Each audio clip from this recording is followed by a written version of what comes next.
नमस्कार, उत्तराखंड समाचार में आपका स्वागत है। मैं रविंद्र सिंह। सबसे पहले मुख्य समाचार। नाइजीरिया, ब्राजील और गयाना की सफल यात्रा के बाद प्रधानमंत्री भारत के लिए रवाना। गयाना के जॉर्ज टाउन में भारतवंशियों को किया संबोधित। कहा, संस्कृति, खान पान और क्रिकेट भारत और गयाना को मजबूती से जोड़ते हैं।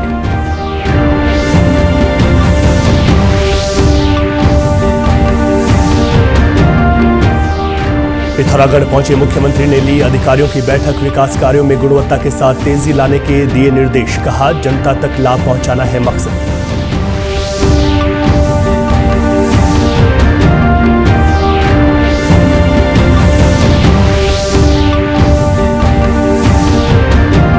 और 38वें राष्ट्रीय खेलों को लेकर संशोधित शासनादेश जारी। खेलों में प्रशिक्षण शिविरों के संचालन के लिए तैनात प्रशिक्षकों का बढ़ा मानदेय। खिलाड़ियों के व्यय मानक भी बदले।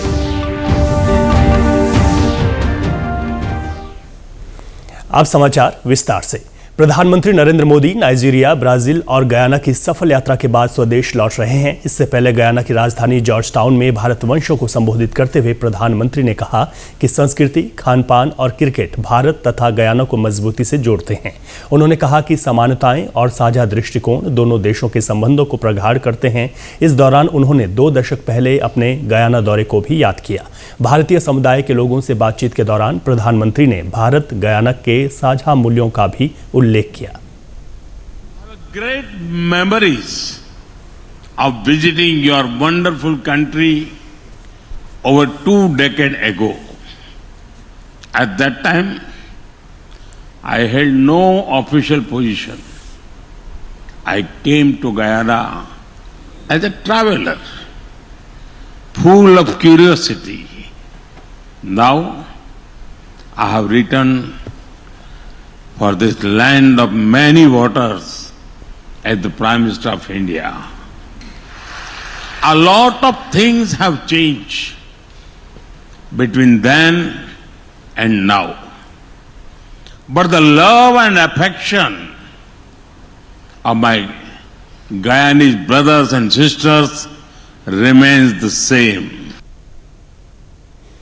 पिथौरागढ़ जिले के एक दिवसीय दौरे पर पहुंचे मुख्यमंत्री पुष्कर सिंह धामी ने आज जिला स्तरीय अधिकारियों के साथ विकास योजनाओं की समीक्षा की। बैठक के दौरान केंद्रीय सड़क एवं परिवहन राज्य मंत्री अजय टम्टा, विधायक मयूख मेहर, हरीश धामी, फकीर राम और जिला पंचायत अध्यक्ष दीपिका बोहरा सहित तमाम जनप्रतिनिधि और उच्च अधिकारी मौजूद रहे। इस दौरान मुख्यमंत्री ने सभी अधिकारियों को जिले में बन रहे मेडिकल कॉलेज सहित सभी विकास कार्यों में तेजी लाने के निर्देश दिए। साथ ही उन्होंने कहा कि सभी कार्यों को गुणवत्ता के साथ किया जाना आवश्यक है।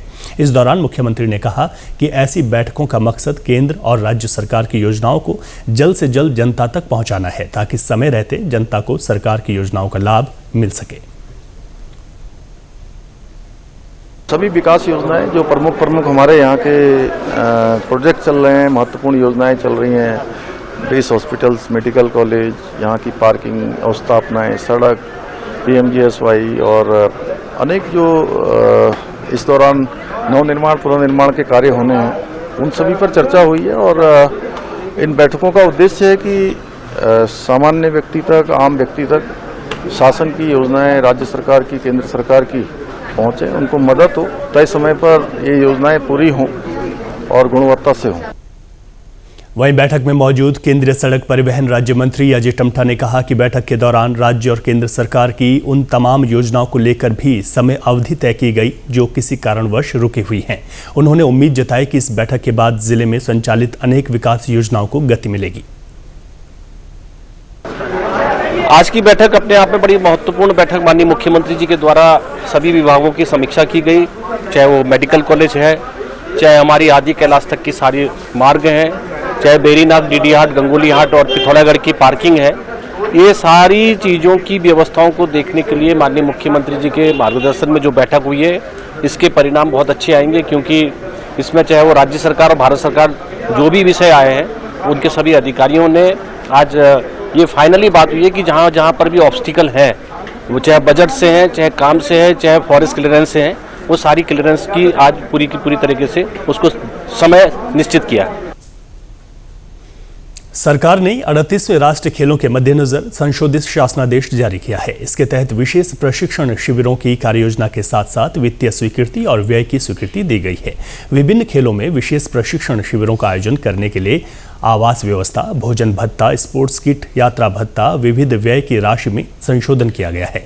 वहीं विभिन्न खेलों में प्रशिक्षण शिविरों के संचालन के लिए तैनात किए जाने वाले प्रशिक्षक, हाई परफॉर्मेंस डायरेक्टर, हेड प्रशिक्षक, सहायक प्रशिक्षक, स्ट्रेंथ और कंडीशनिंग एक्सपर्ट के मानदेय में भी संशोधन किया गया है। संशोधित शासनादेश में अन्य सपोर्टिंग स्टाफ तैनात करने का प्रावधान भी किया गया है। खेल मंत्री के मुताबिक सरकार का मकसद है कि प्रशिक्षक से लेकर सहायक सपोर्ट स्टाफ व खिलाड़ियों को किसी भी प्रकार से उनके लिए आर्थिक रूप से कोई चुनौती न बने और राज्य के खिलाड़ियों को अपनी प्रतिभा वैश्विक पटल पर रखने का मौका मिल सके।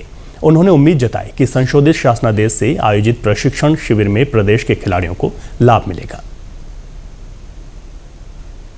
हम सबको विदित है कि 38वें राष्ट्रीय खेलों की शुरुआत जो है वो 2025 के 28 जनवरी से प्रारंभ होने जा रहा है और लगातार 14 फरवरी तक यह राष्ट्रीय खेल आयोजित रहेंगे। तो उसके निमित्त, उसकी तैयारियों के निमित्त में कुछ चीजें जो बहुत आवश्यक थी, जिसके दृष्टिकोण से आगे चल के उत्तराखंड जो है अधिक से अधिक मेडल ला सके, हमारे खिलाड़ियों को और अच्छी सुविधाएं मिल सके। तो जो हमारा पुराना जियो एग्जिस्ट करता था, उसकी जगह पे नया जियो जो है वो अब एग्जिस्ट करेगा। उसमें बहुत सारे संशोधन कर दिए गए हैं, जो कि खेल संघों के द्वारा भी और खिलाड़ियों के द्वारा भी लगातार विभाग से आग्रह किया गया था और स्वयं विभाग भी इसकी जरूरत महसूस कर रहा था। तो मेरा यह मानना है कि इस प्रकार के संशोधन से निश्चित रूप से हमारे जो प्रशिक्षण शिविर आयोजित हो रहे हैं उसमें हमारे खिलाड़ियों को बहुत लाभ मिलेगा। निश्चित रूप से इस प्रकार के संशोधन इसी दृष्टि से किए गए हैं कि हमारे प्रशिक्षक से लेकर हमारे सहायक सपोर्ट स्टाफ से लेकर हमारे खिलाड़ी, उनके लिए किसी भी प्रकार से आर्थिक रूप से ऐसी कोई चुनौती न बने जिसके कारण से उनके परफॉर्मेंस में कोई कुप्रभाव पड़ता हो। तो विभाग ने उसको सुनिश्चित किया है और आज इस नए जियो के साथ में हम उम्मीद करते हैं कि हमारे जो कोच हैं, हमारे खिलाड़ी हैं, हमारे सपोर्टिंग स्टाफ है, निश्चित रूप से इस संशोधन से उनको अच्छा लाभ भी मिलेगा और जिस ओर हम सबका उद्देश्य है कि हम अधिक से अधिक मेडल लाएं, उस ओर हम लोग और तेजी से बढ़ें। केंद्रीय कृषि मंत्री शिवराज सिंह चौहान की अध्यक्षता में आयोजित 28वीं ICAR क्षेत्रीय समिति प्रथम की बैठक में प्रदेश के कृषि मंत्री गणेश जोशी ने सचिवालय से वीडियो कॉन्फ्रेंसिंग के माध्यम से प्रतिभाग किया। इस कार्यक्रम में विभिन्न राज्यों के कृषि मंत्री, कृषि वैज्ञानिक, कृषि विश्वविद्यालय के कुलपति सहित विभागीय अधिकारीगण उपस्थित रहे। वहीं इस बैठक में कृषि मंत्री गणेश जोशी ने कृषि से जुड़ी प्रदेश की कुछ समस्याओं पर शोध किए जाने पर अपने महत्वपूर्ण सुझाव दिए। श्री जोशी ने प्रदेश के किसानों की फसलों को जंगली जानवरों से सुरक्षित करने के लिए घेरबाड़ के लिए विशेष बजट का केंद्र सरकार से अनुरोध किया। इसके साथ ही राज्य के ऊंचे पहाड़ी क्षेत्रों में विशेष रूप से उगाए जाने वाले तुमड़ी आलू की पारंपरिक खेती पर शोध करने की आवश्यकता को भी उनके द्वारा दर्शाया गया, ताकि तुमड़ी आलू के उत्पाद को बढ़ाया जा सके और किसानों को उसका उचित दाम मिल सके। वहीं कृषि मंत्री ने प्रदेश में जैविक खाद की कमी को भी उजागर किया है। भारतीय कृषि अनुसंधान परिषद की क्षेत्रीय समिति की एक बैठक आयोजित की गई थी, जिसमें ICAR के सभी वैज्ञानिक, सभी प्रदेशों के मंत्री व अधिकारीगण थे और उसमें कई महत्वपूर्ण बिंदुओं पर मैंने ध्यान आकर्षित करने की कोशिश की, क्योंकि हमारे प्रदेश के अंदर एक पलायन बहुत बड़ा मुद्दा है और जिसका सबसे बड़ा कारण है कि जंगली जानवर हमारी फसलों को नुकसान कर रहे हैं, जिसकी वजह से लोगों का रुझान खेती से के लिए कम हो रहा है। मैंने नोट किया कि पूर्व में 2 साल पहले तक केंद्र सरकार द्वारा घेरबाड़ के लिए धनराशि दी जाती थी, जिसको बंद कर दिया गया है, जिसके कारण से ये दिक्कत हमारे प्रदेश सरकार के सामने आ रही है।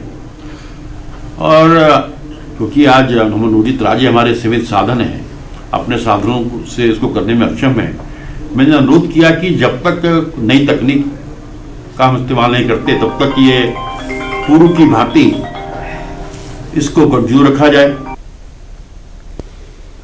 इसी के साथ अभी तक के समाचार समाप्त हुए। दूरदर्शन समाचारों से जुड़े रहें। मिलते हैं फिर शाम 6:30 बजे के बुलेटिन में। नमस्कार।